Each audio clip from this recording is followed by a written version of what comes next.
Why is this man's murderer living La Vida Loca in Mexico, who may never be brought to justice because politics? His badge and his uniform cost him his life. I never imagined I'd be sitting here 2 years later and still begging and pleading on our government's help. What do we want? Justice! Criminals are realizing more and more that if they kill their victims and go back across the border, they're home free. We can't allow criminals who have committed crimes here in the United States to go free in Mexico. If anybody could just cross the border and leave, and in my case, he's an American citizen, Mexico can't determine if he gets 5 years, 10 years. He committed the crime here, he needs to pay here. If they're politicians and they went into this because they care about the world, they took an oath. They have a responsibility. They owe it to law enforcement. They owe it to our family. They owe it to the other families.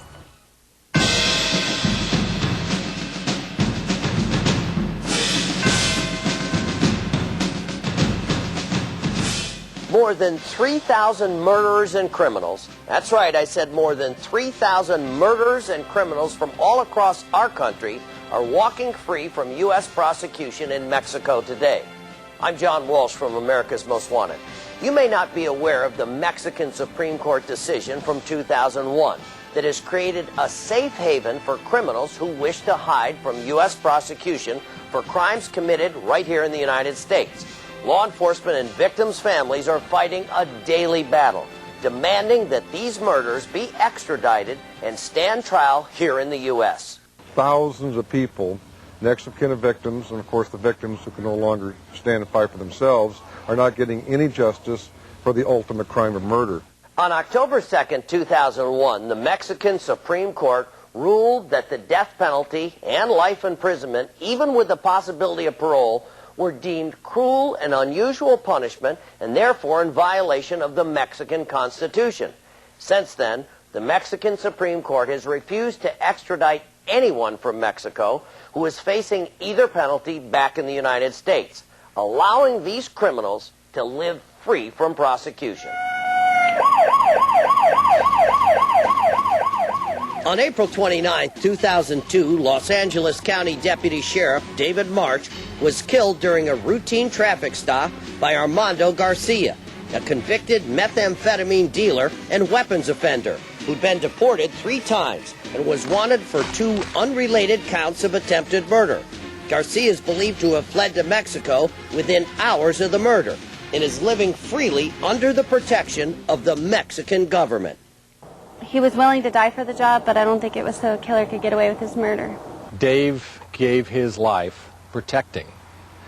And so it's important that we make his life count by bringing to justice people that have committed crimes in the United States and to stop other people from being killed, because right now there is an incentive to kill. The Mexican government, through its Supreme Court, is co-signing murder in America. Even though the murder of David March gave this issue national attention, it was not an isolated incident. At least 16 other law enforcement officers have been killed or seriously injured by criminals who have fled to Mexico. Thousands of victim family members across the country share these same tragic stories and have been awaiting justice for years. People do make a difference, and we at all levels of government, we listen to our citizens, we care about what they say, and we respond accordingly.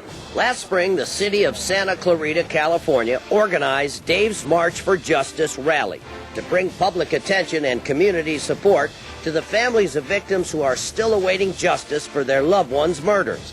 In honor of slain Deputy March, local law enforcement, politicians, and grieving families of other victims came together to voice outrage over Mexico's extradition policy, share their stories, and put public pressure on the U.S. government to press for changes to the treaty. But we've been doing the math down at the L.A. County DA's office, and there's 200 to 300 individuals who have been murdered in our county where the perpetrator has fled to Mexico.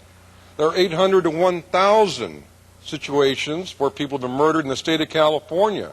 Add up the other border states, now we're up to 3,000. We need to get tough with Mexico. We need to impose economic sanctions until they have policies of due process.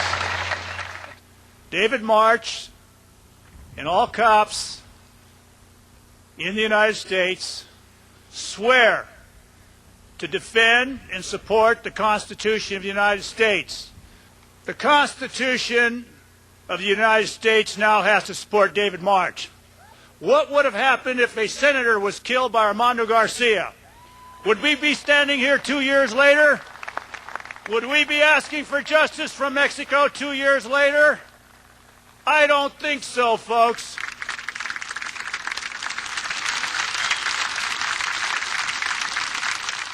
The March for Justice rally was in remembrance of David March and thousands of other victims who have fallen prey to killers still at large in Mexico. These victim family members shared their own tragic stories of loss in hopes of creating a united voice against this injustice. 16-year-old Kenneth Caldera Jr. was gunned down by known gang member Rodolfo Gallegos in Van Nuys, California in 1991.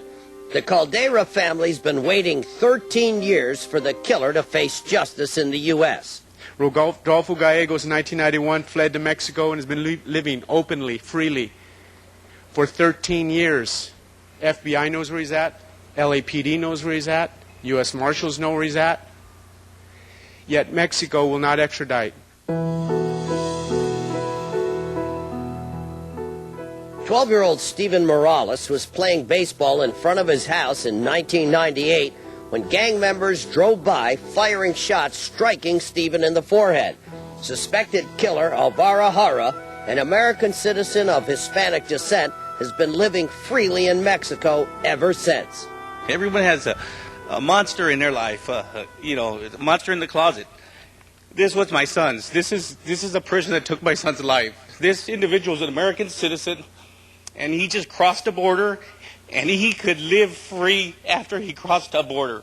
Understand this. They know where he's at. They have his address in Mexico. Steven deserves justice.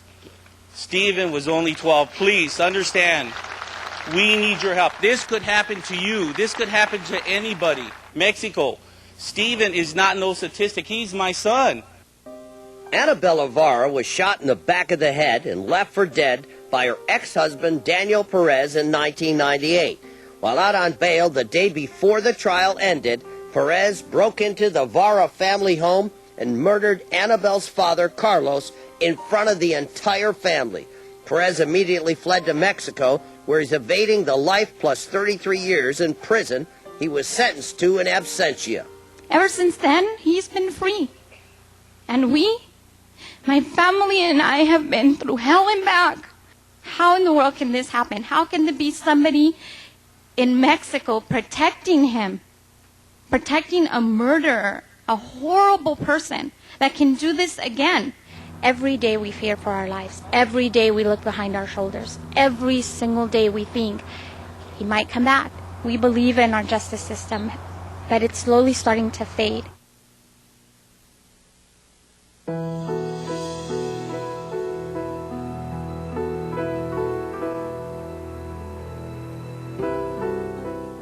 It is an insult beyond words that he died for this outcome. Our politicians and federal government need to bring closure to us and make Garcia the example of what happens if you are willing to kill law enforcement. That's the standard that the United States needs to stand by.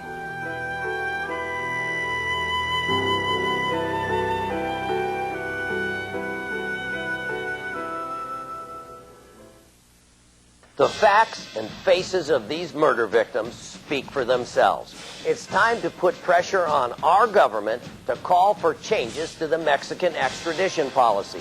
Numerous resolutions have been presented on both the state and federal level, all calling for action from lawmakers.